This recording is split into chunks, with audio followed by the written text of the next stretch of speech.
Chapter number 1 self assessment 10 है। इसकी लिखा है मिस्टर इनाम हैज़ मंथली इनकम ऑफ ₹12,000 मतलब 12,000 रुपये इनाम की मंथली इनकम है एक महीने की। He spend 25% out of his monthly income. कहता है मंथली इनकम में से वो स्पेंड कितने करता है 25% किसके ऊपर स्पेंड करता है ऑन हाउस रेंट, घर के रेंट को देने के लिए। 10% ऑयल फॉर बाइक, बाइक का ऑयल भरने के लिए वो 10% लगा देता है बीच में से। 20% किस पे लगाता है वो ट्यूशन फ़ीस पे लगाता है अपने बच्चों की ट्यूशन फ़ीस पे। एंड 15% ऑन फूड आइटम और 15% वो अपने फूड आइटम के ऊपर ना खर्च कर देता है। कहता है calculate the amount spend on all these things. कहता है ये सारी की सारी जितनी भी ऊपर चीज़ें इन पर कितनी स्पेंड हुई है अमाउंट वो बताएं। Also find his net saving के, और ये भी बताएं कि उसकी नेट सेविंग कितनी थी फॉर द मंथ के एंड में उसकी सेविंग कितनी थी। तो जिस जिस चीज़ के बारे में बात हुई हम वो करते हैं। अब नंबर 1 बात हुई थी हाउस का रेंट इक्वल टू कितना था हाउस का रेंट, उसकी परसेंटेज निकालनी है कि 25% out of his total income. तो total income 25% of total income कितनी है हमारे पास 12,000। इसकी परसेंटेज निकाल देंगे 25 डिवाइडेड बाई 100। अब देखिए परसेंटेज जो है ना परसेंटेज वो इक्वल होती है 1/100 के। अब 1/100 मतलब 25 वन था 25 और 100 नीचे लिख दिया मैंने। ऑफ की जगह पे आएगा मल्टीप्लाई का साइन और 12,000 की जगह पे 12,000 लिखा जाएगा। अब मैं इन्हें मल्टीप्लाई करूँगी और डिवाइडेड बाई 100 करूँगी तो मेरे पास बचेगा 3,000। तो हाउस का रेंट क्या है मेरे पास 3,000 नेट। सेकंड चीज़ जो थी ऑयल ऑफ बाइक, बाइक का ऑयल का परसेंटेज निकालनी है। तो ये भी परसेंटेज कैसे निकलेगी 10% किसका निकालना था ऑफ टोटल इनकम यानी कि 12,000। इसको भी निकाल लेते हैं 10 डिवाइडेड बाई 100 मल्टीप्लाई बाई 12,000। अब क्या है 10 और 12,000 मल्टीप्लाई होंगे और डिवाइडेड बाई 100 हो जाएगा तो हमारे पास आएगा 1200। बाइक का ऑयल के ऊपर खर्चा कितना आता है पर मंथ 1200। नंबर 3 जो है स्टेप उसके ऊपर उसने क्या है ट्यूशन फ़ीस किसकी थी फॉर हिज चिल्ड्रन की ट्यूशन फ़ीस। तो मैं ट्यूशन फ़ीस इधर मेंशन कर देती हूँ। Tuition fees equal to 20% of total income कितनी है 12,000। अब 20% है 20 डिवाइडेड बाई 100 मल्टीप्लाई बाई 12,000। इन दोनों को मल्टीप्लाई करेंगे यानी कि 20 को 12,000 से मल्टीप्लाई करेंगे डिवाइडेड बाई 100 करेंगे। ट्यूशन फ़ीस थी 2400 हमारे पास निकली। नेक्स्ट नंबर 4 पॉइंट कहता है वो कि फूड आइटम के ऊपर उसका खर्चा कितनी परसेंटेज पे हुआ था वो भी निकालना है। फूड आइटम तो मैं लिख लेती हूँ वो था 15% ऑफ टोटल इनकम कितनी थी 12,000। अगेन अब इसे भी सोल्व कर लेते हैं 15 डिवाइड बाई 100 मल्टीप्लाई बाई 12,000। 15 के साथ 12,000 को मल्टीप्लाई किया डिवाइडेड बाई 100 किया तो हमारे पास आया 1800 यानी कि फूड आइटम हमारे पास निकला 1800। ये ट्यूशन फ़ीस थी 2400। अब चारों चीज़ें निकल आई हैं। अब मैं करूँगी ऐड अप करूँगी ऑल आइटम ऐड अप कर लूँगी। अब मैं आइटम्स ऐड अप या एडिंग ऑल आइटम एडिंग करूँगी। तो क्या क्या थी मेरे पास फर्स्ट मेरे पास दी हुई थी हाउस की house rent 3,000 plus oil for bike 1200 plus tuition fees 2400 plus और जो लास्ट में था फूड आइटम 1800। इन चारों को प्लस करते हैं हमारे पास आंसर आता है 8,400। ये यानी कि हमारे पास जितना उसने स्पेंड कर दिया वो आया। अब वो कहता था नेक्स्ट उसने क्या पूछा था इसकी नेट सेविंग भी निकालें। तो नेट सेविंग कैसे निकलती है नेट सेविंग है net saving equal to total income minus होगा उसमें से जितनी भी आइटम के ऊपर स्पेंड हुआ ना वो वाला। तो इसकी जगह पे मैं लिख लूँगी टोटल अमाउंट स्पेंड, ये वाला यानी कि इसे हम टोटल अमाउंट ऑफ स्पेंड भी बोल सकते हैं।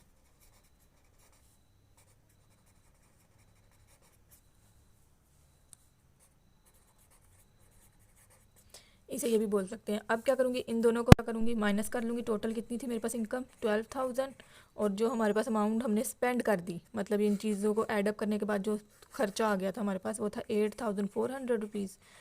दोनों को माइनस करेंगे, 12,000 को 8,400 में से, तो अमाउंट आएगी 3,600 मेरे पास सेविंग है, नेट सेविंग।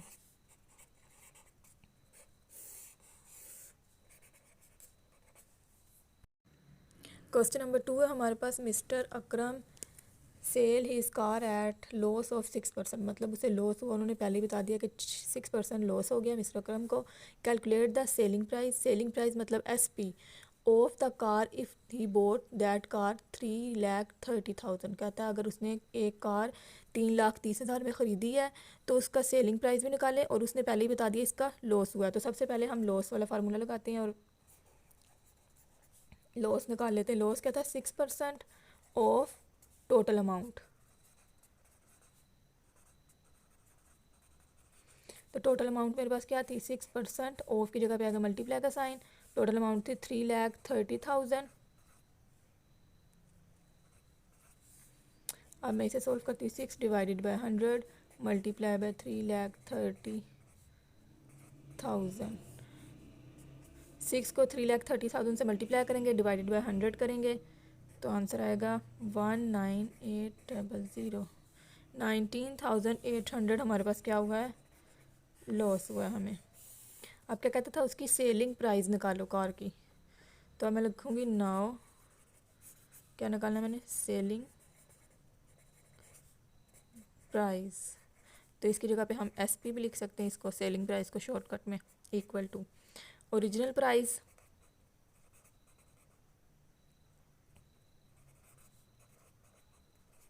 माइनस होगा उसमें से लॉस। तो ओरिजिनल प्राइस मेरे पास क्या थी, 3,30,000।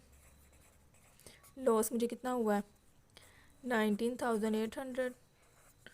दोनों को माइनस किया तो हमारे पास 3,10,200 जो है हमारे पास सेल प्राइस आई है, कार को सेल करने की price.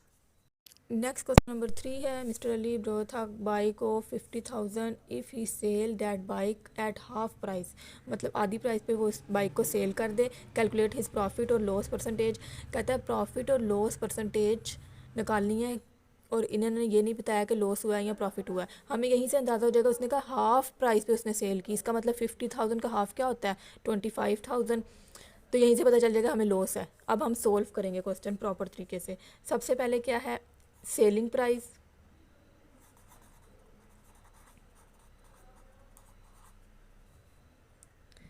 Selling price when he sold at half price, मतलब उसने किस प्राइस पे से सेल किया, हाफ प्राइस पे। तो मैं लिख लूँगी 1/2 मल्टीप्लाई बाय 50,000। अब क्या है, 50,000 वन ज़ा 50,000 डिवाइडेड बाय 2, तो इसका आंसर आ गया मेरे पास 25,000। ये आ गई सेलिंग प्राइस जब उसने इसे सेल कर दिया कार को। अब क्या है, total amount of loss. Loss की टोटल अमाउंट कैसे निकलेगी, ओरिजिनल प्राइस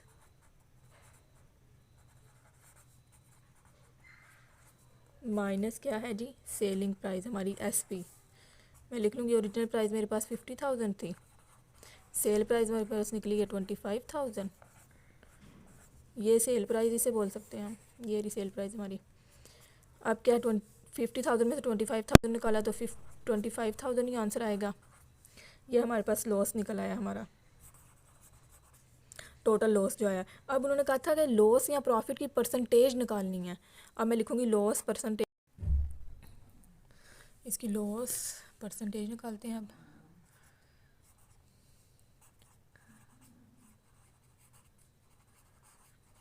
लॉस परसेंटेज निकलेगी, loss divided by original price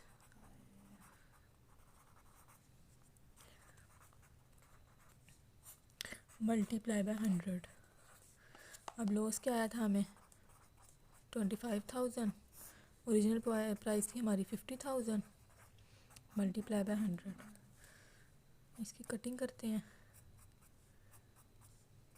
0 0 से कट के 25 मल्टीप्लाई बाय 10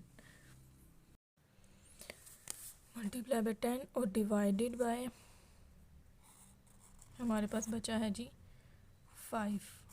अब 25 को 10 से मल्टीप्लाई करेंगे और 5 पे डिवाइड कर लेते हैं, तो हमारे पास आंसर आएगा 50। ये हमारे पास लॉस की परसेंटेज आई है 50% आंसर। नेक्स्ट क्वेश्चन नंबर 4 है, कहता है mister Jain buy 200 kg of tomatoes, मतलब उसने 200 किलोग्राम टमाटर खरीदे फ्रॉम द वेजिटेबल मार्केट में से एट अ रेट ऑफ 15 पर किलोग्राम। कहता है उसका रेट क्या होगा पर किलोग्राम पे 15 rupees. If 10% of the tomatoes are found spoiled, मतलब 10% टमाटर जो हैं वो क्या हैं, गले सड़े हुए हैं, spoiled. Find the selling price पर केजी, कहता है उसकी सेलिंग प्राइस निकालो पर केजी के ऊपर, so that he may get a profit of 20%। तो कहता है उसे प्रॉफिट मिलेगा 20%। उसमें गेट मतलब उसने हासिल किया प्रॉफिट कितना, 20%। अब इसकी 1 बाय 1 चीज़ें निकालेंगे। सबसे पहले क्या है पॉइंट उन्होंने कहा हुआ, good tomatoes equal to 10% of किसका, 200 का केजी। तो इसे सोल्व कर लेते हैं, 10 डिवाइडेड बाय 100 मल्टीप्लाई बाय 200, तो इसका आंसर आ गया हमारे पास 20। मतलब गुड टमाटो हमारे पास है 20। नंबर 2 पॉइंट हमने निकालना है बीच में से, उसका weight of the tomatoes.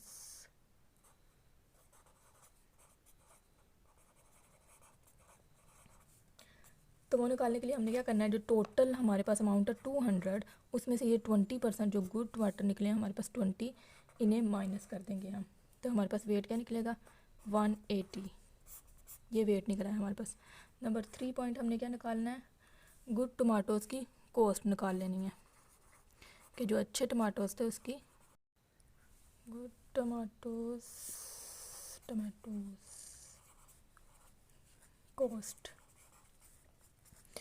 Cost कैसे निकलेगी, जो टोटल हमारे पास हैं टमाटोज़ का वेट आया है 180, इसे हम मल्टीप्लाई कर देंगे 15 के साथ, पर केजी प्राइस जो गिवन है उसके साथ। तो 180 को 15 से मल्टीप्लाई करते हैं, हमारे पास आंसर आएगा 2700। ये हमारे पास कॉस्ट आ गई है गुड टमाटोज़ की। नंबर 4 पॉइंट हमारे पास क्या है, डिज़ायर प्रॉफिट, मतलब ये जो अच्छे टमाटोज़ थे इनका प्रॉफिट हमें क्या मिल रहा है वो निकालना है हमने।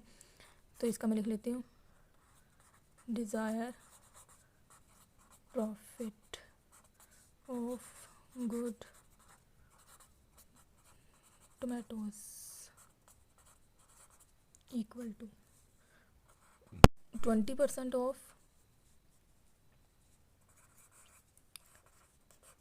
2700। 20% प्रॉफिट निकालना था, गिवन था ऊपर, और प्रॉफिट ही निकाल रहे हैं हम, डिज़ायर प्रॉफिट, और किसके ऊपर निकाल रहे हैं, गुड टमाटोज़ के ऊपर।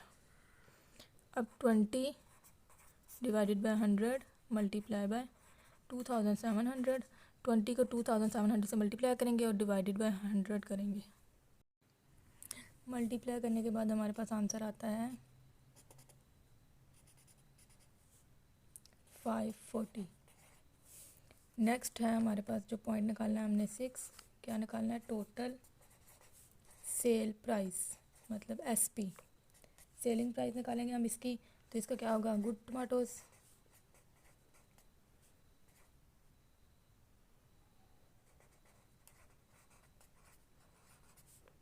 Plus desire profit, good tomatoes की कॉस्ट प्लस होगी डिज़ायर प्रॉफिट के अंदर, दोनों को प्लस कर लेंगे। तो हमारे पास कॉस्ट क्या थी 2700, उसके अंदर हम प्लस करेंगे 540, जो हमारे पास प्रॉफिट निकला था ये दोनों को प्लस करते हैं हम लोग, हमारे पास आएगा 3240 रुपीज़। अब लास्ट पॉइंट हमारा नंबर 7 हमने निकालना है। सेलिंग प्राइस पर केजी हमने निकालनी है, यानी कि एसपी, सेलिंग प्राइस पर केजी। इसके लिए फार्मूला है total selling price divided by weight of good tomatoes.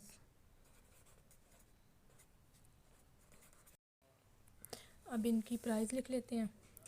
Total selling price थी हमारे पास 3240 rupees divided by weight of good tomatoes थे हमारे पास 180। दोनों को डिवाइड कर देते हैं हम, तो हमारे पास आएगा 18 पर केजी पर किलोग्राम।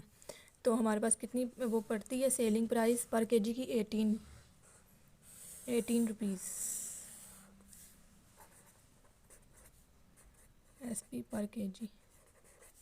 ये आंसर है हमारा। चैप्टर 1 की सेल्फ असेसमेंट है जी 11। उसमें लिखा है represent the following set in the other form of set description. First क्या दिया हुआ है हमारे पास सेट की कितनी होती है, एक होती है डिस्क्रिप्टिव फॉर्म, एक होती है सेट बिल्डर फॉर्म, और थर्ड होती है टेबुलर फॉर्म। तो उन्होंने किस फॉर्म में दिया हुआ है, the set of first 10 natural number. ये दिया हुआ है, ये पूरी की पूरी स्टेटमेंट की फॉर्म है, मतलब डिस्क्रिप्टिव फॉर्म में उन्होंने दिया हुआ है। तो इसे हम दोनों तरीक़ों से निकाल लेते हैं, एक टेबुलर फॉर्म में भी निकाल लेंगे और फिर हम सेट बिल्डर फॉर्म में भी इसे निकालेंगे। तो सबसे पहले ये जो टेबुलर फॉर्म में निकलेगा, the set of first 10 natural number है, तो मैं इसे n से डिनोट कर लेती हूँ, equal to 10 first 10 natural number लिखने हैं, ये टेबुलर फॉर्म में मैं लिख रही हूँ। n equal to curly bracket 1 से 10 तक काउंटिंग आ जाएगी बीच में नेचुरल नंबर। ये है टेबुलर फॉर्म जिसके अंदर ब्रैकेट्स और कोमास और नंबरिंग यूज़ हो रही हो। और जो होती है दूसरी सेट बिल्डर फॉर्म, उसके अंदर क्या नोटेशंस वगैरह यूज़ होती हैं। तो सेट बिल्डर नोटेशन भी हम उसे बोलते हैं, तो वो मैं लिख लेती हूँ बिल्डर नोटेशन में, सेट बिल्डर नोटेशन में।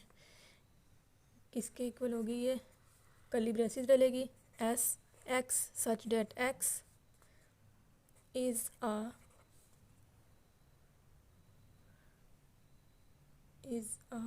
नेचुरल नंबर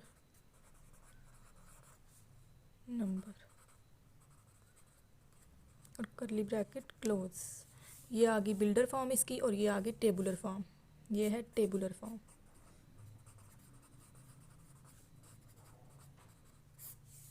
नेक्स्ट कहता है the set of month of the year, के मंथ ऑफ ईयर्स कितने उनका लिखना है। तो मंथ ऑफ ईयर वाई से इसे डिनोट कर लेते हैं, मतलब इसे आप डिनोट एम से भी कर सकते हो, मंथ के नेम लिखने हैं। तो हमें कहूँगी सारे के सारे मंथ के नेम। नेक्स्ट हमने लिखना है इसे टेबुलर फॉर्म में, तो पूरे के पूरे मंथ के नेम लिख लेते हैं, जनवरी, फेब, मार्च, अप्रैल, मई, सारे नेम लिखने हैं आपने। और एंड में क्या है, दिसंबर। ये आ गई टेबुलर फॉर्म। और नेक्स्ट कौन सी है, सेट बिल्डर फॉर्म जो है उसे लिख लेते हैं। सेट बिल्डर फॉर्म को डायरेक्ट लिख रही हूँ मैं कि x such that x is a months of a year. ये आ गई सेट बिल्डर फॉर्म। यहाँ पे मेंशन कर दें सेट बिल्डर नोटेशन, या फॉर्म भी लिख सकते हैं आप इसकी जगह पे, इसके स्टार्टिंग में। इसी तरह नेक्स्ट थर्ड पार्ट भी इसका कर लेंगे, the set of all prime number between 2 and 22। तो प्राइम नंबर है, पी से डिनोट कर देती हूँ मैं इसे। टेबुलर फॉर्म में इसे मैं लिखूँगी सबसे पहले। तो क्या है, प्राइम नंबर 2 से किसके अंदर लिखने, प्राइम नंबर 22 के अंदर। प्राइम नंबर कौन से नंबर होते हैं, ऐसे नंबर या तो जो अपने ही टेबल पे जाते हैं या फिर जो 1 के टेबल में जाएंगे। तो 2 1 के टेबल में जाएगा और अपनी टेबल 2 में जाएगा। इसी तरह 3 5 7 11 13 17 एंड 19, ये सारे के सारे टेबुलर फॉर्म में लिख दिए। अब सेट बिल्डर नोटेशन में भी इसे लिख देते हैं हम।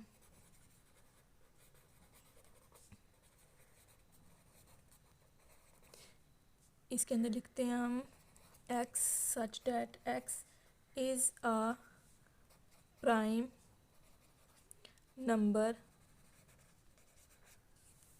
Between 2 and 22। ये पूरी स्टेटमेंट लिख देनी है आपने इसके अंदर।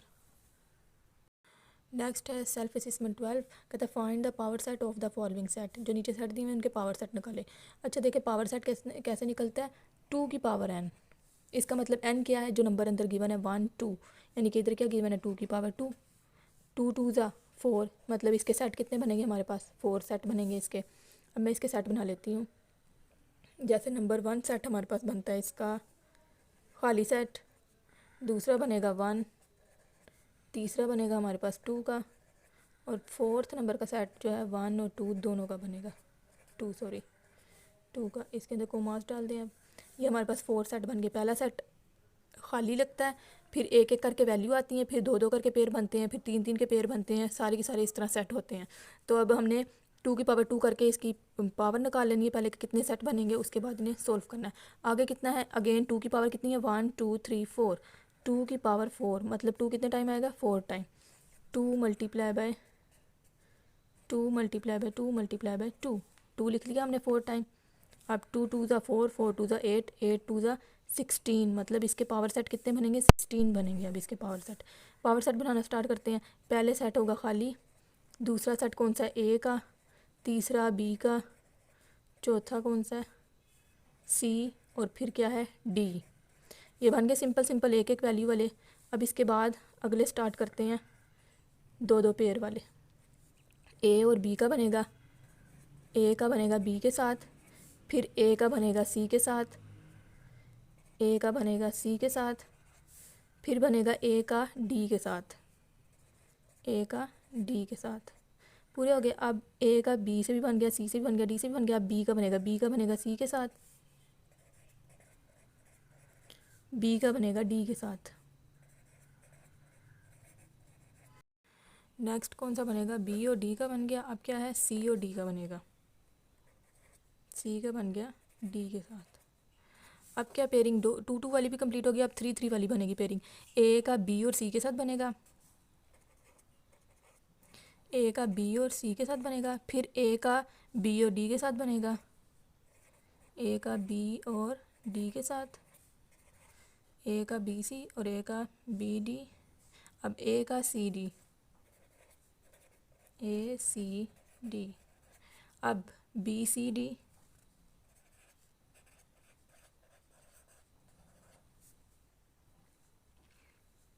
ए C D B C D, और लास्ट में क्या है चारों का एक बन जाएगा। 3 3 वाले भी कंप्लीट हो गया। अब 4 वाला ए बी सी और डी लास्ट में, ये हमारे पास टोटल 16 सेट बन गए। नेक्स्ट क्वेश्चन क्या कहता है, सी इक्वल टू 15, इसका बनाओ। यानी कि 2 की पावर क्या होगी, अब ए की बीच में पड़ा 1, मतलब इसके कितने सेट बनेंगे 2, 2 की पावर 1 होगी तो 2 के इक्वल ही आ जाएगा। अब क्या करती हूँ, इसका सेट बनाती हूँ। पहले सेट क्या बनेगा खाली सेट, और नेक्स्ट सेट कौन सा है हमारे पास 15। ये आंसर है हमारे तीनों के।